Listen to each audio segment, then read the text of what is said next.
Bon, bonjour à tous. Tac, je lance. Nickel. Bon, aujourd'hui, on va parler de comment compter des moutons à grande échelle. En informatique, on a tendance facilement à croire que compter des choses, c'est assez facile. On alloue un entier, on fait des plus, tout se passe bien, on se met au niveau de la barricade, on voit les moutons passer, chaque fois qu'il y en a un qui passe, clic, on ajoute un mouton en plus. Mais dans la situation dans laquelle on travaille, c'est un petit peu plus compliqué, c'est-à-dire qu'on a un ensemble de difficultés qui viennent s'additionner. On doit implémenter des logiques qui sont assez standards au final, chez Datadog. Comprendre un client, pouvoir sortir des MVP, itérer sur des fonctionnalités, débugger, faire plaisir aux clients. Sauf que nos clients, en fait, on verra après, mais ils sont à l'échelle du cloud, c'est-à-dire qu'ils ont souvent des systèmes distribués, ils ont souvent des gros volumes de données, donc il faut pouvoir supporter du trafic qui est assez élevé. Et quand on supporte des gros trafics et des gros spikes de trafic, il faut faire attention à ne pas perdre de données. Il y a tout un tas de contraintes qui viennent avec justement la haute échelle. Et vu qu'on travaille sur des données qui sont massives, qui ne passent pas sur une machine, on se retrouve à faire des systèmes distribués, qui eux aussi viennent avec leur lot de difficultés. Donc pas besoin de passer dessus, mais genre partager des états, c'est difficile quand on est dans des gros systèmes distribués.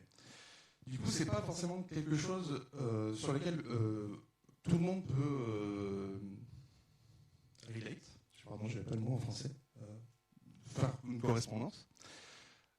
C'est pourquoi, du coup, on a essayé d'organiser ce talk pour en fait comparer la précision des calculs, du comptage, des mesures qu'on va faire, versus l'échelle pour Datadog ou pour des grosses boîtes, mais aussi versus la quantité de calculs qu'on va faire, versus la quantité de mémoire qu'on va garder.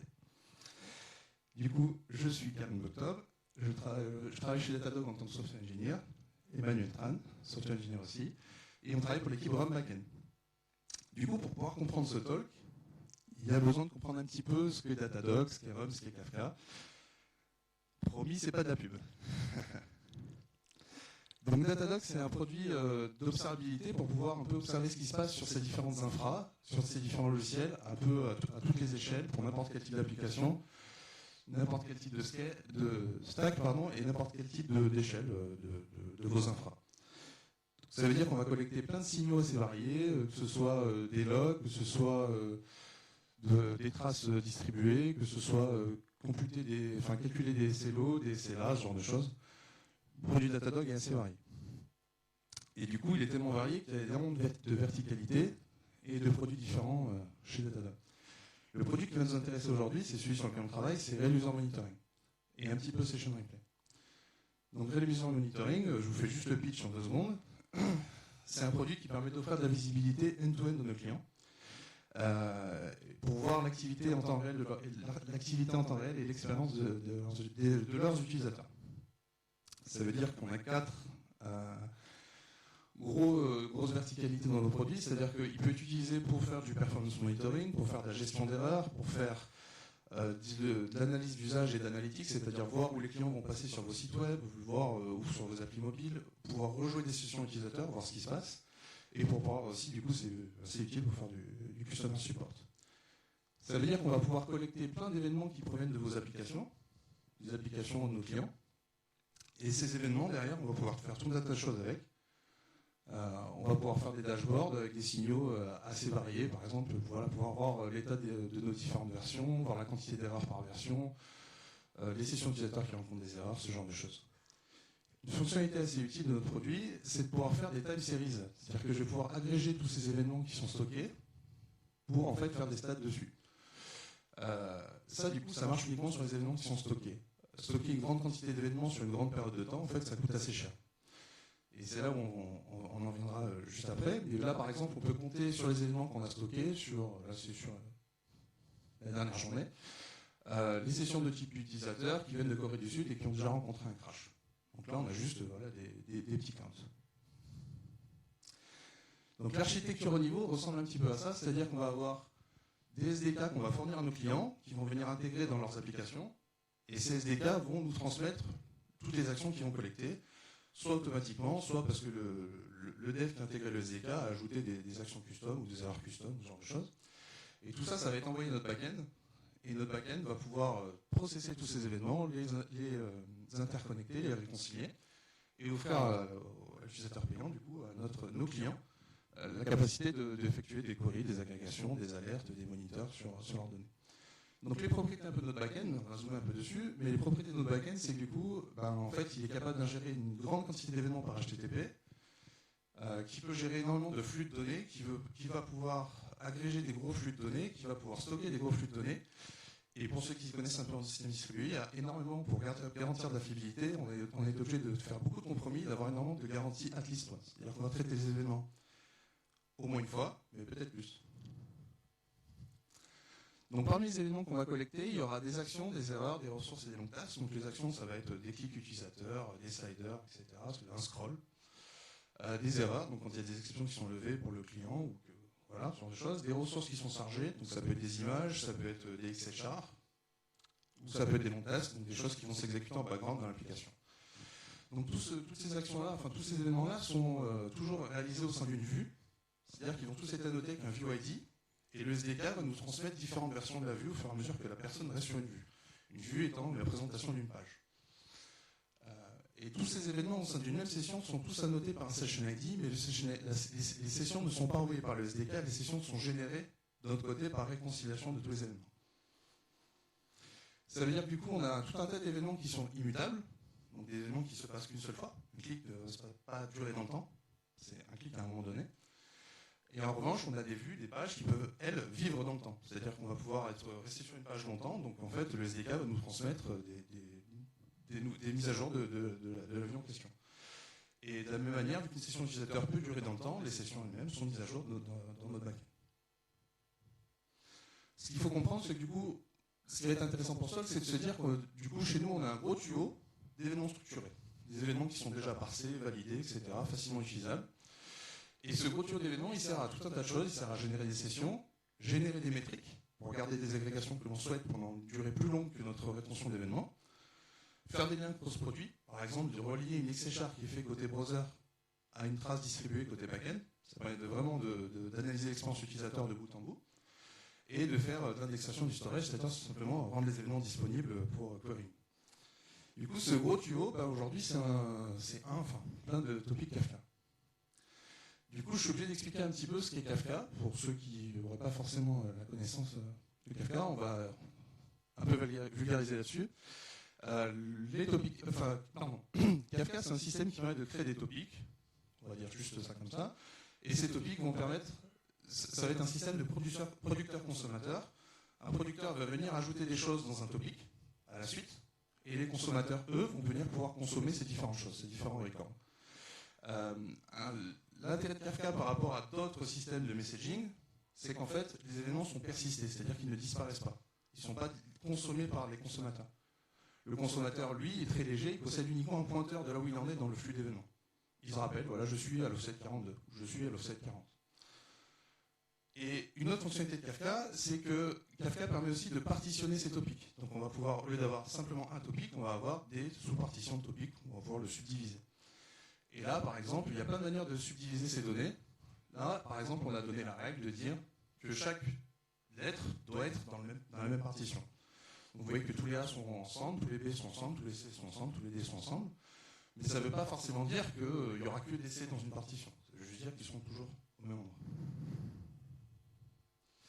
Donc on ne va pas forcément rentrer dans plus de détails. Ce qu'il faut juste comprendre, c'est que du coup, Kafka, c'est massivement scalable parce que ça permet, un serveur Kafka en fait, peut gérer un grand nombre de topics avec un grand nombre de consommateurs, mais en fait, un serveur Kafka, ce qu'on appelle un broker, peut aussi supporter uniquement un topic, voire même uniquement une seule partition, ce qui permet d'avoir des partitions vraiment massives.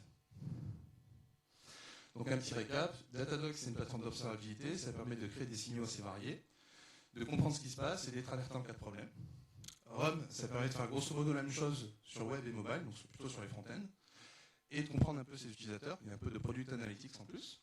Et Kafka, c'est du coup un système d'append only, c'est-à-dire qu'on va pouvoir stocker ces événements fiablement dans un gros tuyau, pouvoir créer des pipelines, c'est-à-dire avoir des consommateurs qui vont consommer ces différents tuyaux et puis écrire dans d'autres tuyaux, par exemple, et pouvoir facilement partitionner ces flux.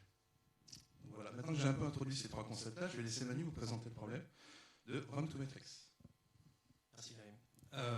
Donc maintenant que Karim vous a présenté dans quel environnement on va pouvoir résoudre ce problème, on va pouvoir juste commencer à présenter ce problème. Donc en fait, à quoi sert Run2Metrics? Run2Metrics, c'est pour répondre à des questions comme compter le nombre de vues utilisateurs avec au moins une erreur. Ou alors mesurer des distributions sur le temps de chargement. Qu'est-ce que d'ailleurs une métrique? Une métrique, en fait, on la définit par 4 paramètres. Bon, le nom, les filtres. Les filtres, c'est juste en fait le filtre qu'on va appliquer sur les événements qu'on voudra compter. Donc par exemple ici, on veut compter les erreurs qui viennent de Chrome. La quantité mesurée, donc là c'est les comptes, mais c'est pour une vue, par exemple, ça aurait pu être le temps de chargement on voudrait tracer la distribution. Et enfin, la catégorie de groupement qui permet en fait de régler la granularité avec laquelle on veut compter. Donc là, par exemple, on veut savoir quelle page a le plus d'erreurs chez Chrome. Et ensuite, on a une sorte de prévisionnel de time series. D'ailleurs, en parlant de time series, juste pour un petit rappel, c'est juste en fait une time series, c'est une suite de valeurs, de points, qui sont annotés, indexés temporellement. Et ce qui est intéressant de voir, c'est juste que en fait, l'écart entre les points temporellement peut être variable. Et encore une fois, là, c'est juste une visualisation sous forme d'interpolation linéaire, donc juste on relie les traits avec des droites, mais ça aurait pu aussi être des barres. Donc ce qu'il faut comprendre, c'est que c'est juste vraiment une suite de points. Comment on les produit, nous, ces time series? Je dis chez nous, mais en fait, c'est plutôt deux modèles assez connus. Soit on fait un compteur, soit on fait une jauge. Et donc, en fait, c'est un peu pareil chez nous. Donc, on va considérer l'output de notre problème, qui va être de compter des éléments, et c'est la métrique plateforme. C'est-à-dire que c'est tout ce qu'on a dû faire. Là, il y a deux modes de fonctionnement. Le premier, c'est l'auto-agrégation, où on lui envoie en fait des valeurs relatives. On lui dit, plus 1 sur cette métrique, pour cette timestamp. Donc, par exemple, ici, chaque couleur est un nouveau point pour un tuple. Et on voit par exemple pour le vert, plus 1 plus 2, à la fin de l'agrégation, on a 1 plus 3. L'autre mode de fonctionnement, c'est l'assignation. Donc là, c'est la jauge. Au lieu que ce soit des valeurs relatives, on lui donne des valeurs absolues. Donc là, pareil, on assigne d'abord 1 puis 2 pour le vert, et du coup, c'est 2 qui restent. Et c'est 2 qui est à la fin, puisqu'on dit c'est le last straight wins, comme vu qu'on assigne le 2 par-dessus le 1. Donc on a vu à quoi ressemblait l'entrée et la sortie. Quel est le problème? Le problème, c'est qu'on a des événements au centre, enfin des événements qui passent, qui sortent de l'événement structuré, et des métriques de définition. On sait que certains événements matchent certaines autres métriques, et on voudrait pouvoir les compter. On pourrait pouvoir dire, ok, là, il y a 4 erreurs qui matchent, qui viennent de Chrome. Et on les enverrait à la métrique plateforme sur une des deux types d'agrégations qu'on a vues. Alors on se dirait, bon, c'est pas si compliqué. Encore une fois, le problème des moutons, on voit les événements qui arrivent un à un, on les compte, et dès qu'on voit un élément qui match une métrique, on dit juste, plus 1 pour métrique plateforme. Donc, comme ça, en fait, tout simplement. Donc là, on voit une erreur avec timestamp 66, on envoie plus 1 à la métrique avec le mode d'auto-agrégation. Bon, en fait, ce que l'on disait, ça ne marche pas vraiment bien pour les vues et les sessions. Puisque ce sont des événements qui ont des mises à jour, c'est-à-dire qu'il y a plusieurs versions qui vont passer au fur et à mesure du temps. Donc, par exemple, pour une vue avec un ID 42, il y aura une version 3 qui va passer, on va faire plus 1, puis après version 4 qui va passer, on va refaire plus 1. Du coup, en fait, les mises à jour vont faire en sorte qu'on va compter plusieurs fois la même vue et la même session. Et donc, c'est ça le problème qu'on va essayer de résoudre. Et avant de passer juste à la solution, enfin,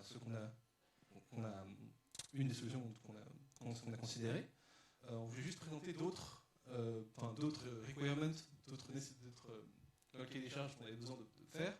C'est que, évidemment, le scale est assez grand. Enfin, on a genre des milliers de milliards de points par jour. Et surtout, ça doit être résilient. On veut essayer de perdre le moins de données possible et être résilient aux migrations et aux maintenances. On veut aussi viser à peu près 5 millions d'événements par seconde, par cluster. Donc, pareil, il faut essayer de viser une scalabilité. Et bien sûr, essayer de faire en sorte qu'il y ait le moins de latence possible, puisque ces métriques pourront être utilisées pour faire des alertes, pour monitorer nos systèmes critiques. Donc, la solution naïve, ça serait de dire, on a des événements avec un identifiant unique, toutes les versions ont un même identifiant, donc on va juste ajouter un state à notre machine et dire, si je vois une session avec une certaine ID et qui match une métrique, je vais juste noter sur mon state, très bien, pour cette métrique, j'ai vu cet ID-là de session. Et donc après, j'ai juste qu'à envoyer en mode auto-agrégation en métrique plateforme, dire plus 1 sur cette métrique. Comme ça, en fait, quand il y a la version 4 qui arrive, de la même session, on va voir qu'on a déjà ID 42 pour cette métrique-là, donc on va juste skip l'événement. Alors ça marche très bien, c'est une bonne façon de faire, parce que ça nous permet de dédupliquer en fait ces sessions. Mais par contre, au niveau du state, on a un petit problème, parce qu'on ne va pas retenir les 5 millions d'événements à la seconde dans une seule machine. C'est pas très scalable. Du coup, en fait, on va devoir partitionner le state. Mais pour partitionner le state, il faut s'assurer que toutes les versions d'une même vue arrivent sur le même state. Donc, il faut aussi partitionner à l'entrée. Et donc, c'est pour ça qu'on a introduit un mapper qui s'appelle, dans le sens MapReduce, qui va juste avoir pour rôle de lire tous les événements et de les regrouper dans des partitions différentes. C'est-à-dire qu'il va s'assurer que deux versions d'une même vue ou deux versions d'une même session arrivent sur la même partition. C'est tout ce qu'il fait. Et ça nous permet en fait de dire, du coup maintenant, à l'entrée du réducteur qu'on avait, on va juste avoir les mêmes vues et les mêmes sessions, les mêmes versions des vues et des sessions qui arrivent, et donc on va pouvoir dédupliquer ces versions différentes. Maintenant qu'on a vu le problème du state, la question c'est qu'est-ce qui se passe pour faire persister le state. C'est-à-dire que si la machine redémarre, il faut bien reprendre de là où on était. Eh bien, dans ce cas, on peut introduire le checkpointing. En fait, ce qu'on va faire, c'est qu'on va dire périodiquement, en intervalles réguliers, on va dire OK, ce state, on va le sauvegarder quelque part, et on va retenir que c'était pour l'offset 3, par exemple. Et après, quand la machine redémarre, on a juste qu'à dire très bien, on load le state, et on relie le Kafka depuis l'offset 3. Donc là, on reprend 3, 4, 5, 6. Alors, ça pareil, ça marche assez bien, mais on a un problème, c'est qu'est-ce qui se passe si on doit rembobiner l'offset de Kafka. Bon, en fait, c'est le même cas de quand on redémarre. C'est-à-dire que, imaginez qu'à ce moment-là précis, on redémarre, on a fait un checkpoint à l'offset 3, et bien, au moment où on va redémarrer, on va relire le state à l'offset 3, sauf qu'on avait déjà envoyé des messages 3, 4, 5, 6. Du coup, ça veut dire que quand on va les relire, on va recompter à nouveau ces points-là, donc on va surcompter en fait ces points-là. Et donc en fait, c'est sur cette problématique que Karim va vous présenter du coup la solution pour laquelle on a opté. Merci Manu. Du coup, effectivement, ce qu'on a décidé de faire, c'est d'avoir un système d'agrégation de notre côté, avant même de discuter avec la Matrix Platform, qui du coup, pour rappel, un sous-produit de Datadog, un autre produit de Datadog, pour introduire un système intermédiaire qui lui aussi serait stateful, donc il aurait un state, et qui transmettrait l'information d'une valeur d'une telle métrique à un tel timestamp directement à la Matrix Platform, en disant par exemple le nombre d'erreurs à ce moment-là, il est de 42. Du coup, ça veut dire que le sketch reducer doit pouvoir, cette workload intermédiaire, doit pouvoir avoir connaissance de toutes les erreurs qui se sont passées au moment 42. Quoi. Et déjà, les points de métrique qui représentent les erreurs passées au moment à un timestamp donné. Ça veut dire quoi? Ça veut dire que dans son state, il va devoir avoir tous les points qui ont été générés pour une métrique donnée, à un timestamp donné, avec des tags donnés, pour pouvoir les agréger ensemble et les envoyer à la Matrix Platform. Du coup, ça veut dire potentiellement aussi qu'il faut pouvoir partitionner le trafic qu'il reçoit en entrée pour, encore une fois, ne pas éclater le state, avoir un gros state avec tout, par metric name, tag et timestamp. Ce qui fait que du coup, le event-to-metrics reducer va directement être dans un Kafka de façon partitionnée pour partitionner les données par metric name, tag et timestamp pour que toutes les valeurs qui auront la même metric name, tag et timestamp finissent dans le même sketch reducer. Le sketch reducer, lui, il fait deux choses. La première chose qu'il fait, c'est qu'il reçoit des demandes d'agrégation du metrics reducer. C'est-à-dire que c'est un message qui dit telle métrique à tel timestamp, avec tel tag, pour ce triplet, je reçois tels individus statistiques, telle valeur que j'ai mesurée ou voilà, telle valeur que j'ai comptée. Et il associe à ça évidemment un identifiant déterministe. C'est-à-dire que le metrics reducer, lui, il va associer toutes les demandes d'agrégation qu'il va sortir à l'offset Kafka avec lequel il les a sortis. Donc ça permet de produire de façon déterministe des identifiants pour qu'après le sketch reducer puisse les dédupliquer. On verra ça juste après. Ce qui est intéressant ici de voir, c'est qu'on a plein d'individus statistiques, donc potentiellement vraiment beaucoup, et le sketch reducer peut tous les agréger dans un seul state. Et il ne peut pas se permettre de garder la totalité des nombres, ça serait vraiment trop massif. Donc c'est là où on introduit un concept qui s'appelle le DD sketch. C'est une structure, c'est un sketch, c'est un type de structure de données. Et c'est une structure de données probabiliste. Et du coup, maintenant, on va passer les 20 prochaines minutes à lire le papier. Alors, je plaisante. En vrai, ce qui est intéressant dans ce papier qui a été du coup produit par des collègues de Datadog, c'est un truc qui est open source, qui est disponible, on en parlera après. Ce qui est intéressant, c'est que le papier dit que pouvoir calculer la moyenne, la variance, le min, le max, le nombre d'événements sur une distribution avec un grand nombre d'individus, c'est assez facile. En revanche, pouvoir avoir des statistiques d'ordre, c'est-à-dire le 99e percentile, le 95e percentile, ce genre de choses, c'est vachement difficile quand le nombre d'individus est assez massif. Le DD-Sketch permet de faire ça avec une précision assez variable, qu'on peut définir. Et la deuxième propriété intéressante du DD-Sketch, c'est la mergeability, donc la capacité de les fusionner entre eux de façon rapide. C'est-à-dire du coup, on a une structure de données, un DD-Sketch, qui peut facilement renvoyer la cardinalité des individus, la somme, le minimum, le max des individus, donc ça c'est facile, c'est des informations qui sont computées au fur et à mesure, mais du coup, un percentile avec plus ou moins de précision. C'est-à-dire que le DD-Sketch, lui, va garder une image de la distribution dans une sorte de structure de données avec plein de maths. C'est pas forcément simple à rentrer dans le détail, mais avec plein d'histogrammes, et plus on aura en gros de pins, de bacs pour ces histogrammes, plus on aura de la précision. Et l'autre intérêt, c'est que du coup, les DD-Sketch peuvent s'agréger vachement vite avec d'autres DD-Sketch. Et des propriétés mathématiques qui font que ça s'agrège très vite. Ce qui permet du coup de garder des DD-Sketch pour des périodes de temps assez faibles. Mais lorsqu'on veut, par exemple pour un bucket de 10 secondes, comme chez nous avec la Matrix Platform, mais en fait, si je veux avoir une représentation de la distribution sur une minute, je peux ajouter les 6 buckets de la minute, et du coup j'aurai ensemble, et je pourrais avoir du coup une distribution de la minute entière.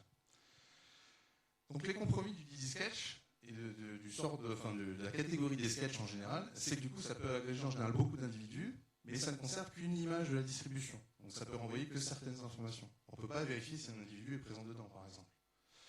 Et du coup la précision, elle est statique, figée, c'est-à-dire qu'on aura, même si on a très peu d'éléments, en fait on aura toujours la même quantité d'erreurs, ou d'imprécisions. Ensuite, la deuxième chose que fait le sketch reducer, pour retourner encore une fois au sketch reducer, c'est qu'il l'identifie de manière... il arrive à dédupliquer tous les éléments qui reçoivent en entrée. Le matrix reducer, lui, il arrive à générer, comme je disais, des ID déterministes. Sans rentrer dans le détail, ça permet juste, encore une fois, d'être résilient au fait de rembobiner le set Kafka côté matrix reducer. Et de pouvoir, du coup, dédupliquer ces identifiants. Pour l'instant, j'avais laissé une boîte noire, mais en fait, la boîte noire, dans notre première version du sketch reducer, c'était un simple H7. C'est-à-dire qu'on sauvegardait un H7 et on gardait un gros H7. Du coup, c'est très précis, 100% de précision. Savoir si un élément est présent dedans, c'est assez rapide. Quand la quantité de données n'est pas trop élevée, ça va.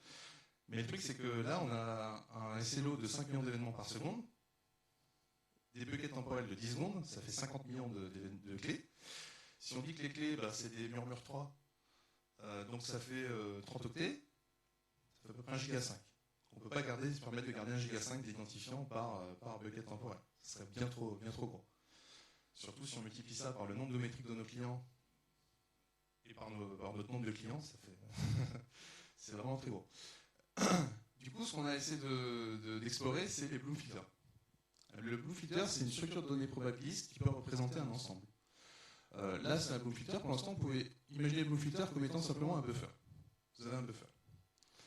Là, il est de taille 16. Et il a une propriété, il peut avoir un certain nombre de fonctions de hachage. Ici, le nombre de fonctions de hachage, c'est 2. Donc ça veut dire quoi? Ça veut dire que si je veux insérer par exemple la chaîne de caractères bonjour, je vais hacher cette chaîne de caractères avec les deux identifiants, avec les deux fonctions de hachage, et ça va m'envoyer 2 index. Donc par exemple ici index 2 et l'index 13. Et je vais les marquer comme occupés dans le Bloom filter. Ce qui veut dire que du coup, si j'ajoute un autre élément, là, YOLO, je me retrouve avec l'index 2, cette fois YOLO, la fonction de hachage me renvoie encore une fois 2. 2 est déjà écrit, tant mieux. Là, il me renvoie l'index 15, je remplis l'index 15. Et ça permet de faire en sorte que si je demande est-ce que tu connais YOLO, et le Bloom filter, il va me dire, il va hacher de la même manière, encore une fois YOLO, récupérer l'indice 2 et l'indice 15, et aller regarder dans le Bloom filter si ces indices sont occupés. Et du coup, il va renvoyer vrai. Et à l'inverse, si je lui dis est-ce que tu connais Toto, il va hacher Toto encore une fois, avoir l'indice 3 et l'indice 13, il va voir que l'indice 3 n'est pas occupé, donc il va dire non, c'est sûr que Toto n'est pas présent. Mais du coup, encore une fois, le Bloom filter, il a un petit défaut, c'est que si je lui dis est-ce que tu... Ah, zut, ma slide n'est pas un genre, désolé. Présence truc, on va dire qu'il hache truc. Il hache pas YOLO. Et du coup, ça m'enverrait l'indice 13 et l'indice 15, je vois qu'ils sont occupés, et du coup, en fait, il va renvoyer vrai, alors qu'on n'aura jamais inséré truc dans le Bloom filter. Donc il a une propension au faux positif. Donc les Bloom filters, en fait, ça permet de tester la présence d'un élément et dire qu'il est peut-être présent. Mais dire qu'il est pour sûr absent. C'est-à-dire que s'il dit que quelque chose n'est pas présent dans le Bloom filter, c'est qu'en fait, il n'est pas présent. En revanche, s'il dit qu'il est présent, peut-être qu'il ne l'est pas. L'avantage du BlueFilter, c'est qu'il est hautement configurable, il a plein de propriétés mathématiques, il a 4 paramètres, mais voilà, il a une propension au faux positif.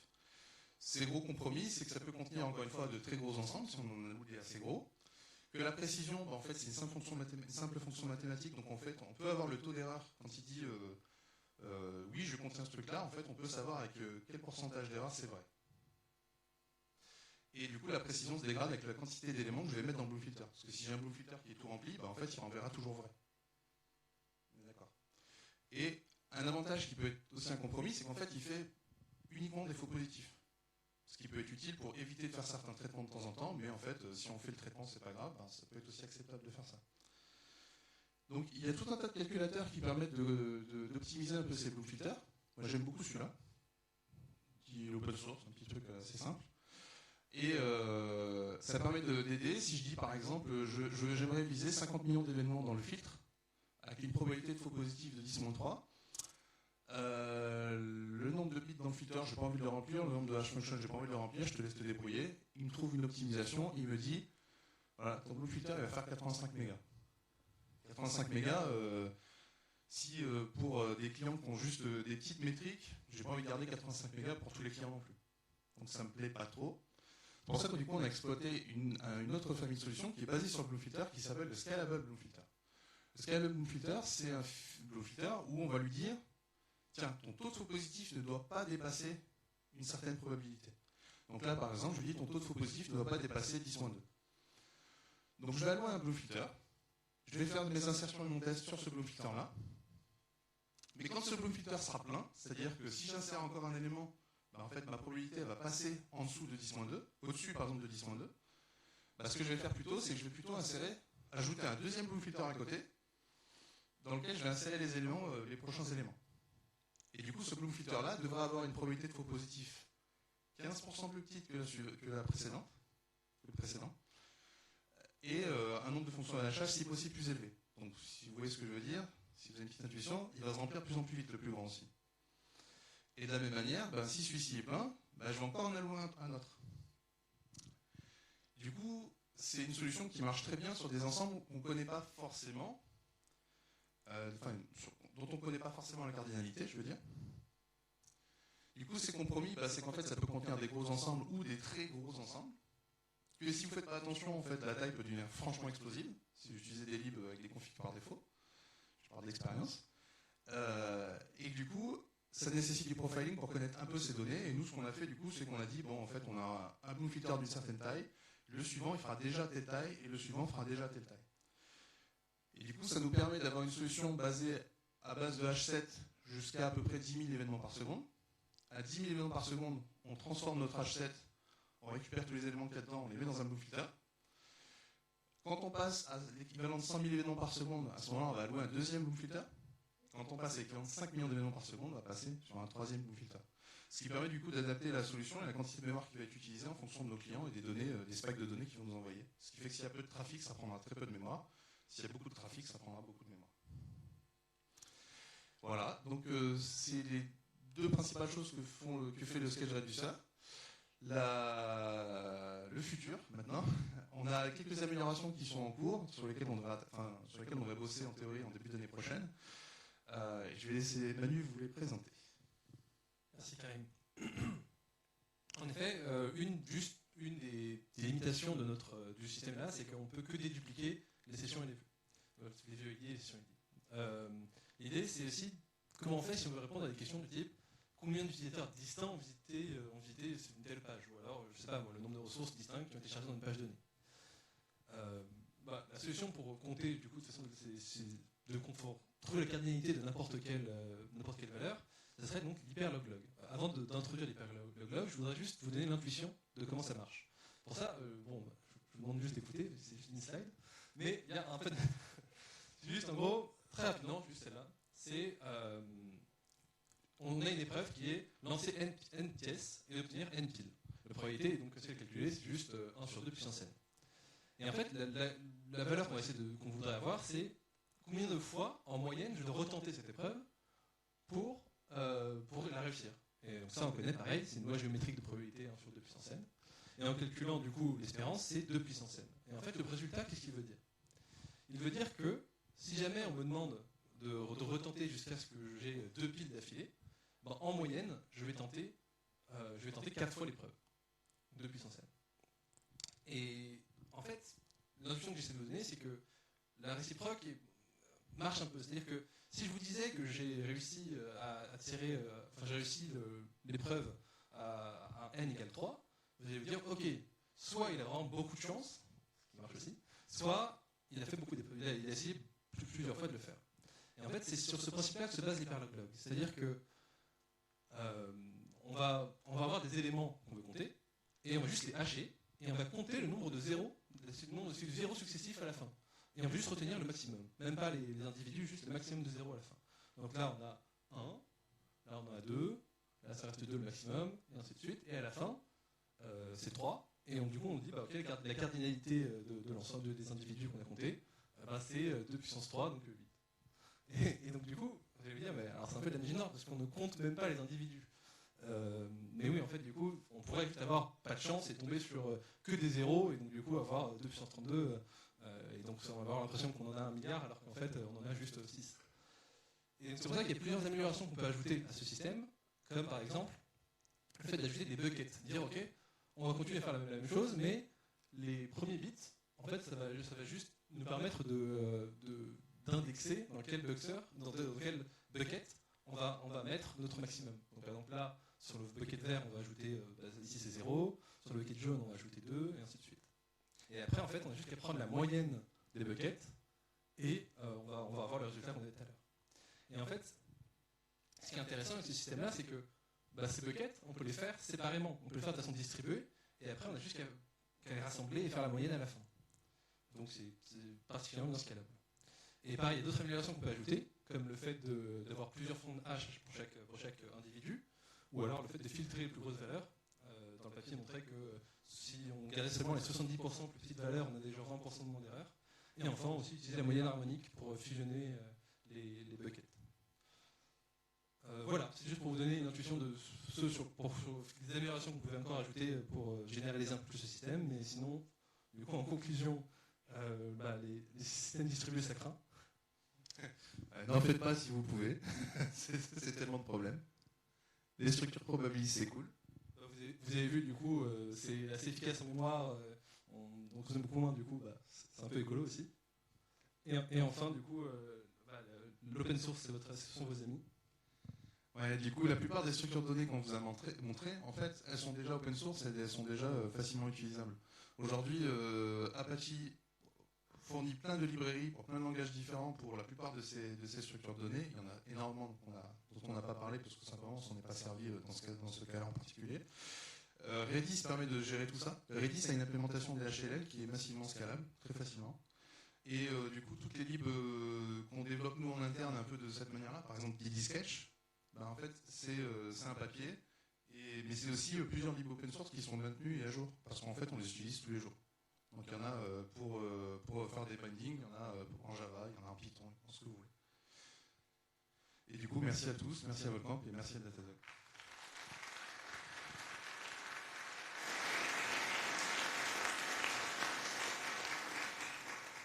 Bon, pour répondre aux questions, un petit screenshot avec tout. Est-ce qu'il y a des questions ?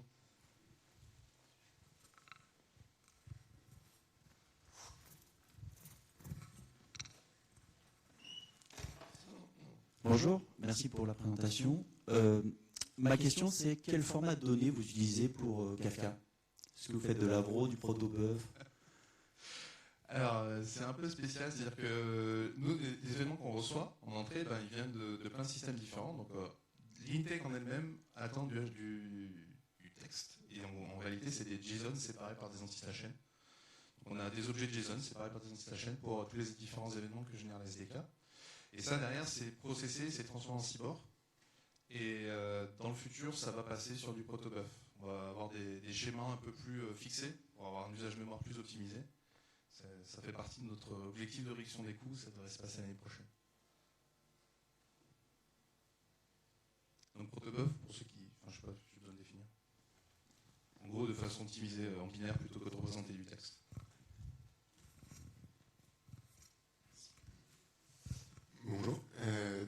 des Bloom filters, comment vous faites pour faire la sélection des fonctions de hash, surtout sur les Bloom filters qui sont petits? Comment on peut avoir des fonctions de hash qui n'ont pas de collision sur du texte et des choses comme ça?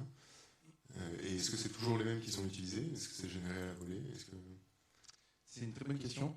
En fait, on a l'avantage d'utiliser le Bloom filter qu'à partir d'une certaine volumétrie. Donc à partir, on a des buckets de 10 secondes, je disais 10 000 éléments par seconde, en fait c'est qu'à partir de 100 000 éléments. Et déjà, voilà, ça permet de remplir le Bloom filter. En fait, de passer au Bloom filter que si le Bloom filter serait plus petit que garder littéralement les données, les individus, les ID différents. Et on utilise Murmure, parce que c'est conseillé, que c'est déjà utilisé par plein de livres, on ne s'est pas trop embêté. Et en réalité, ce qu'on fait, c'est que pour chaque fonction de hash différente, on a Murmure avec un salt.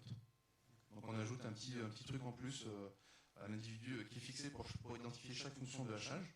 Donc la première, par exemple, on va ajouter A, la deuxième, on va ajouter B, la troisième, on va ajouter C. Du coup, ça nous fait des fonctions de hachage différentes qui renverront des résultats différents. Donc c'est ce qu'on fait. Les propriétés de Murmure sont acceptables. On a fait du bêta testing, on a justement cherché les collisions, la quantité de collisions. Murmure, c'est quand même assez fiable. Après, c'est peut-être sensible aux attaques, mais vu que c'est des identifiants qu'on génère nous en entrée, on n'a pas trop de problèmes d'attaque. Petite question, est-ce qu'il y a une gestion de cycle de vie des Bloom filters, en gros de la validation de cache, etc.? Oui, tout à fait. En réalité, il y a deux choses qu'on a un peu passées pour pas trop complexifier le talk. C'est que les sessions, on peut se permettre de garder par exemple les ID, des view ID, des session ID en entrée, parce qu'en fait, une session et une vue, on a tendance à croire qu'elle sera mise à jour uniquement dans le cadre d'une session, et les sessions durent maximum 8 heures. Donc on sait qu'au bout de 8 heures, on peut oublier l'ID de la session. En fait, dans le state de la première workload, donc du event to metrics reducer. Et justement dans le deuxième, pour le Bloom filter, on sait qu'on a un Bloom filter du coup par clé de metric name tag et timestamp, et donc c'est vite massif. Hein. Mais en réalité, on sait que la métrique plateforme, de toute manière, on peut lui envoyer des métriques que 4 heures dans le passé. Donc au bout de 4 heures, de la même manière, on peut effacer, puisqu'on sait qu'on n'aura plus d'update sur ces métriques-là. Donc on garde vraiment une fenêtre temporelle glissante sur la quantité d'événements. Sur la quantité, pardon, de state.